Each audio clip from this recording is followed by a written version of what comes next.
This is very DIY style interview. All right, hi everybody. So today we are joined by Mr. Yohei Fukuda, a legendary shoemaker when it comes to Japanese shoemaking. Thanks for your time, Fukuda-san. Really appreciate it. Thank you for having me No. on your channel. I mean, it's been 2.5 years since we've seen each other. Yeah, it's been too long. Are you about the same? Put on a little bit of weight and lost a little bit of weight? Yeah, I mean, yeah, Staying doing healthy. okay. Doing yeah, okay. staying up. Yeah. All right, let's jump into it. Because, at this point, you are so famous in the shoemaking world that everyone basically knows what you do. But I don't think everybody knows, your history, how you got into shoemaking. Can you give us, a little history from the very, very beginning of how you got into shoemaking? Okay. After I finished my high school, moved to England, and I lived in Brighton for 1 year and learned English. And then I moved to a small town called Wellingborough. Oh. And I went to the shoe college for 2 years to learn the basic knowledge and skill. After that, I worked for some English bespoke companies as a shoemaker for 3 years. And then I returned to Japan in 2006, and I prepared sample shoes and fitting shoes. After that, I started my brand in 2008. Wow, so it's been a while then. Yeah. I've been making shoes for over 20 years. Yeah. Yeah. Wait, can you go even further back? Because I remember you had some great stories about getting into fashion and then eventually getting into shoes after that too. Yeah. My grandfather used to he liked making things by hand. So he taught me how to do it, and I really enjoyed it. Also, I started shopping clothes when I was 8 years old. Really? Yeah, so my parents used to give me some money, for me to shop. Okay. And you were very careful even at 8 years old about what you were looking for? Or Yeah. you had an idea of what you wanted? Yeah, I was kind of very careful of how to spend money. So I used to buy many Japanese clothes magazines when I was young. But I couldn't buy new clothes with my pocket money. Right. So I used to go to the vintage clothes stores in my hometown. And I liked the vintage clothes, and vintage t-shirts just cost $10, and I could afford to buy. So I got very interested in vintage clothes and shoes when I was young. And then when I was 12 years old, the vintage sneakers were so popular. But I couldn't afford to buy a good pair of vintage sneakers. The price was $500 US. Wow. That was a lot. Yeah. Especially back then, that was a lot. Yeah. But I could afford to buy a pair of boxing shoes, Okay. vintage Nike. Oh. But the soles are for playing boxing inside, so you cannot wear them outside. But the price of the shoes were quite good, so I bought the shoes, and I went to the discount shoe store and bought a pair of very cheap trainers. So I put the soles off and put the sole to the vintage Nike boxing shoes. That's so funny. Okay. Yeah, that was when I was 12 years old. Yeah. So that was my kind of first like, experience. Of shoemaking. Yeah, of shoemaking. Yeah. What was your grandfather making, actually? My grandfather liked gardening. Okay. So there was a pond, Mm. like koi fish, Mm. and yeah, he used to like take care of the trees Mm. every weekend. I see. And your mother also, I remember you said your mother was very practical. She also enjoyed like making things by hand. Mm. So yeah, she used to make like our clothes, Mm. bags, and yeah, she liked cooking too. I like what you were saying about even when you were 8, you were buying magazines and you were, to me, that's a sign that you were trying to educate yourself and then make good aesthetic choices, like good design choices, right? Because I think that's a big part of what makes your shoes special. You know, when it comes to like the balance and the details, it's very hard to fault that. Like there's something very special about the level that you're at when it comes to those sorts of little decisions. Well, not little, Yeah, but those yeah. sorts of very like small but important decisions. Yeah. You know? Yeah, you have to have good experience. Also, you have to have good eyes to distinguish what's good and bad. So you were building up that experience really from very young then. I guess so. Yeah. Because people have different ways of getting that experience too, right? Exposure at the end of the day is the kind of fundamental thing. You know, like seeing a lot or buying a lot or selling a lot or handling a lot or making it. Yeah, Right? Those are all yeah. different ways to gain that experience. Hmm. Okay, so 2008, you started Yohei Fukuda. How did it go? Yeah, at that time, I was working at home. I had a small room. I didn't have a website, but I had the samples. So I thought, oh, I didn't know how to start my business. So one of my friends, journalist, Mr. E, he introduced me a watch store in Tokyo. And the watch store was interested in like working with me. So I had a chance to display our like sample shoes at the watch store. And did you get many customers that way? Yes, at that time I didn't do bespoke. Ah, I see. I only offered like MTO. I see. Okay. Yeah. Oh, interesting. And what were people buying then? Like, what sort of styles were they buying then? I only offered Oxford style. So like no derbies, no boots, No definitely no derby. loafers. Yeah. Yeah. So when I started, I thought it would be, I have to be different from other bespoke shoemakers. Like if someone can make the same style, I don't have to do the make the model. Yeah. So I just offered the Oxford style in the beginning, but some customer kindly kept buying our shoes, and he had like 5 pairs of our Oxford shoes. Wow. Okay. And then he requested me to make something different.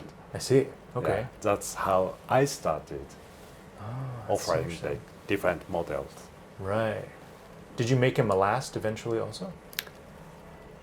In the beginning, I didn't, but after he, bought like 3-4 pairs of shoes, he requested me to adjust a little bit. Yeah. see. So I started making the last for him, and I he see. was very happy. That's great. Is he still a customer today? Yeah, he is. Oh, that's great. He must be so happy to see like how far you've come too. Yeah. Because in the beginning you were doing everything yourself too. Like you had no team. It was just you. Yeah, it was just me. Yeah. Wow. And I invited like some customer to my house, and yeah, our customer like ordered shoes in my house, and Nice. we had some kind of private time. I'm going to grab one of the shoes down. Why don't you talk a little bit about, tell us about this, because this is kind of this is quite a signature Yohei Fukuda design too, right? Yes. So this model is long bump semi-broad Oxford. Like usually Oxford have shorter bump, but our Oxford has a longer bump. So longer bump Oxford was, I think, originally designed like 1910s, and I just think this like long bump Oxford is more elegant. But the patterns of the long bump Oxford is much bigger than short bump Oxford. So we can cut only 1 or 2 pairs out of one skein, but we can cut more. We can cut shorter bump Oxford from like 2 or 3 pairs from one skein. That's a big difference too. Yeah. What else do you think is like a signature, like a signature feature on your long band Oxfords? I think even though we use the same style for same last for shorter bump and longer bump, like long bump Oxford looks a bit sleeker, and I personally feel it's more beautiful, and it's different from other shoes. Yeah. I feel like until you came along, long vamp Oxfords were sort of forgotten. Like people weren't really thinking about them as an option, you know. Do you consider your style to be very British, very Italian, very Japanese? Like how would you describe it? I learned shoemaking in England, so our style is kind of British, but I'm not. I'm Japanese, and I feel that it's okay to make shoes in our way. It doesn't have to be Italian, English, or French. Yeah, as long as like we are kind of happy. Yeah. Yeah, and you should be. It's a wonderful product.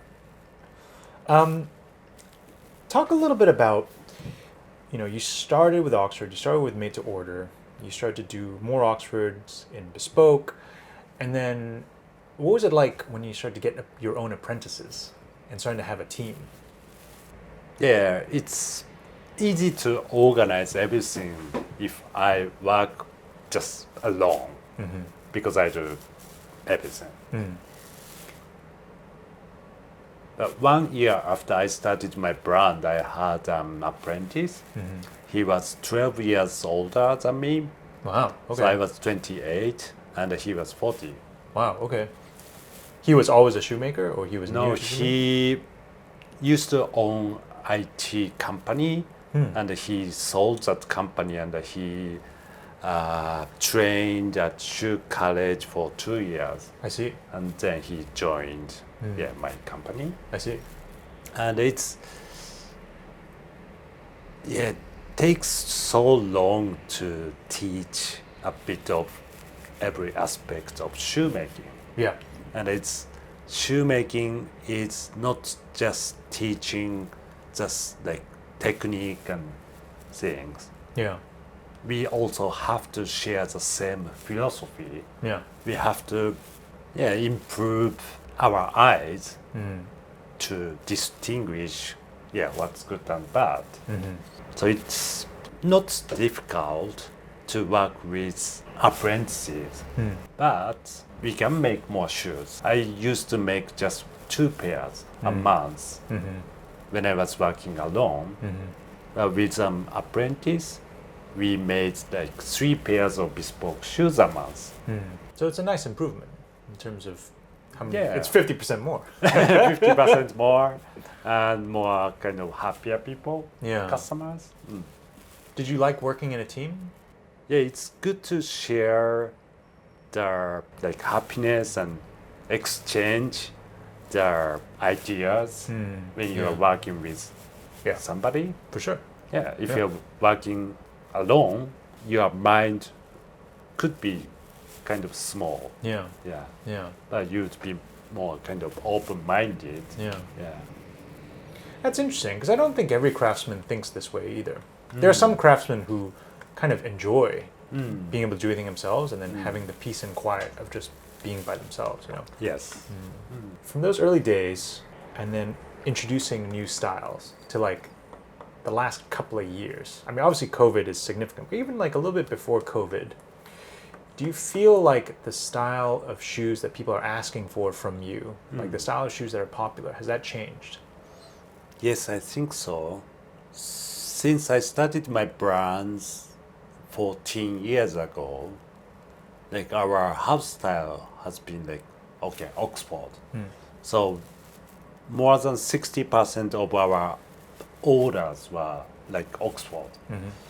But after the COVID happened, like more people were like work at home, wear more casual clothes. So they requested like split toe derby or chukka boots or loafers, some like casual shoes. Like one of the interesting things that I notice in Japan is, you know, there's a very conservative business dressing culture, Yes. right? Where people are typically in suits and they're typically in Oxfords. But at the same time, you go into a lot of places where you're meant to take your shoes off too. So an Oxford is also very, very annoying because you have to undo the laces and you have to take it off, and when you Yeah, put it back that's right. on, Yeah, you need to yeah. hope there's a shoehorn around. You know, like I find that sort of tension very interesting. But So, now, how would you break up the balance of what you're making now? Like, is it like 20% Oxfords, 20% Darbys, 20% boots, 20% loafers, or how does that shake out? I think now like 40% of Oxford, 30% of derby shoes. Do you count monk straps as part of Derby shoes? Yeah, that's true. Yeah, 20% of loafers and maybe 10% of boots. Loafers must be growing too, right? Yeah, more people want to order loafer styles. Because I always find that loafers are one of the best things to have made for you bespoke. Because it's hard to find really nice fitting loafers ready to wear. You know, Oxfords you can kind of get away with it, but when it comes to loafers, I feel like bespoke loafers are actually really worth the money. Yeah. Yeah. You know, I should have covered this earlier, but can you give us a sense of how much time and effort is required to make a pair of Yohei Fukuda shoes? We usually spend like 130 to 40 hours to make a pair of bespoke shoes. And we spend 30 to 40 hours to make a pair of our ready-to-wear shoes or MTO shoes. So we spend much longer time than the other companies. Well, I think it shows. How do you account for the difference between bespoke and made to order? Like, what's that 100-hour difference? The main thing is the last. I spend quite a lot of time to make the shoe last.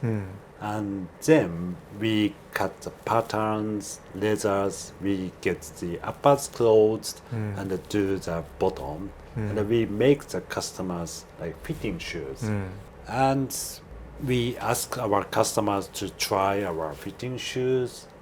After that, I adjust the last again and make the new patterns, cut new leather, get new uppers. So we basically have to make 2 pairs of shoes to make a pair of bespoke shoes. So that's extra time. But for MTO, we don't do fitting. We have fitting shoes for customer to try, and so it takes shorter. Interesting. And ready to wear and MTO soles are stitched by machine, and all of our bespoke shoe like soles are stitched by hand. What's the difference when you do that step, hand versus machine?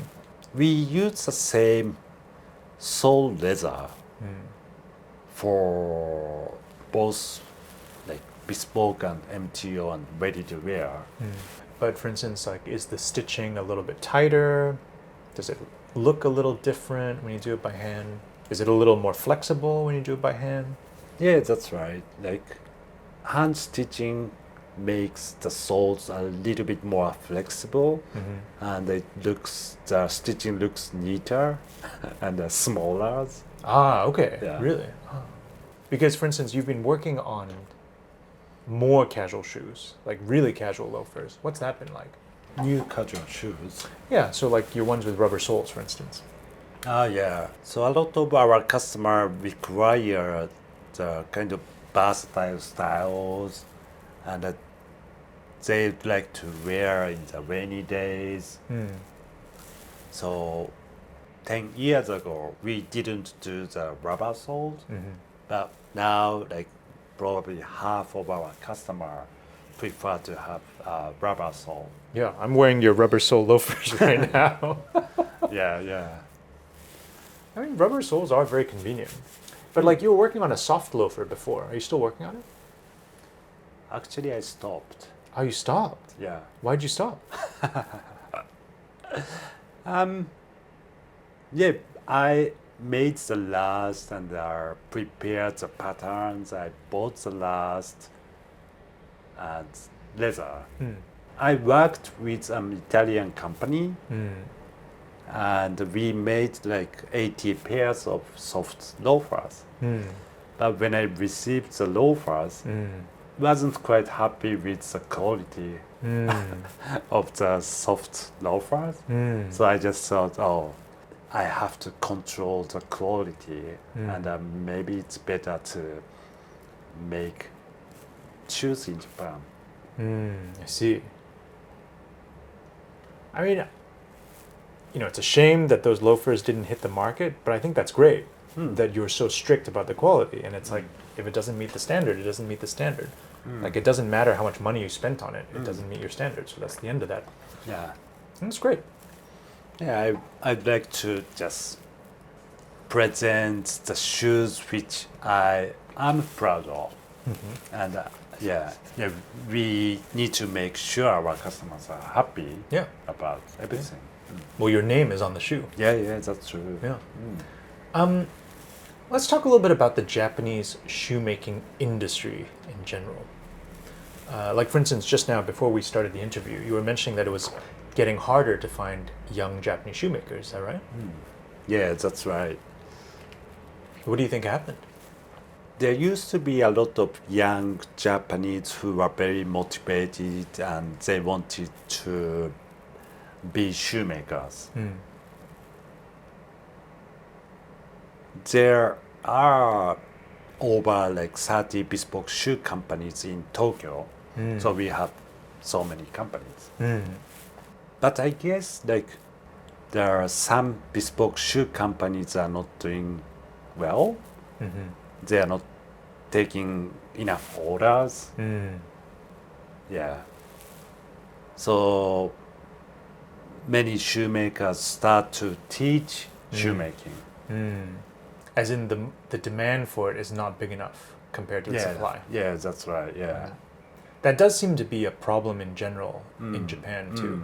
Like, for instance, in Japanese fashion, like Japan has amazing fashion companies, but the problem is it has almost too many of them, and it's hard to support this entire industry with only domestic demand. Yeah, that's right. Yeah. But it seems like the ones that do succeed are the ones who figure out how to go overseas and broaden their market as well. What about ready-to-wear shoes in Japan? Because that's a very complicated one too. Even despite these last 2 years, you've been doing pretty well, right? Yes, fortunately, like we have a lot of international clients. Mm-hmm. So over like 70% of our clients are foreigners. Mm-hmm. So 30% are Japanese. Mm. And we have quite many like repeating customers. Mm. So over the 3 years, some customers like kindly like ordered our shoes. Maybe they didn't need the shoes, Mm. but they wanted to support us. Mm. And the wait time was short. Yeah. Yeah. I mean, I was one of those people for sure. Because what is your wait time normally for bespoke? Like pre-COVID, your wait time was... Pre-COVID, our bespoke wait time was 2 years. Mm. Now bespoke wait time is 1 year. I need to put in an order with you after this interview. I mean, that's great though. Like you had all these back orders that you needed to complete anyways. Yeah, so sure. it was kind of nice to have a little bit of peace and quiet Yeah, yeah. in between too.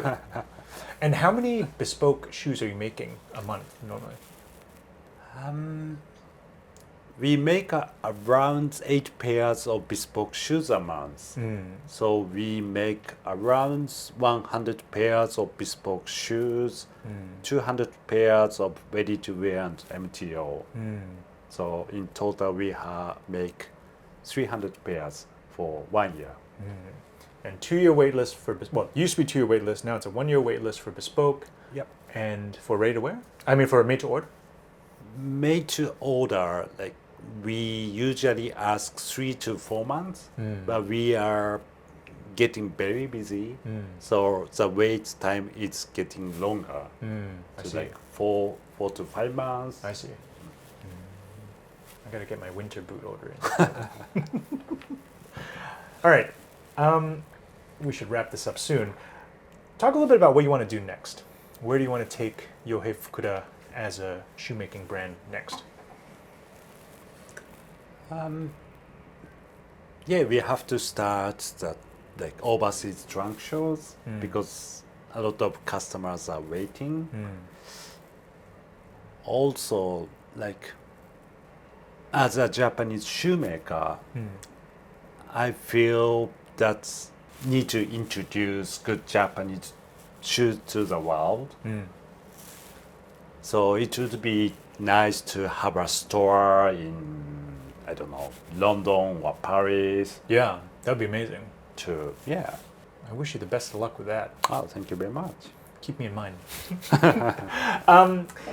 And, you know, with all of our interviews, we've been trying to wrap up by having each interviewee talk a little bit about a life lesson or some sort of habit that they feel like has really benefited them. You know, like for instance, David Marks was on a few days ago. We interviewed him a few days ago, and for David, it was about having a routine. Yeah, and yeah. always setting aside a little bit of time to work on his writing.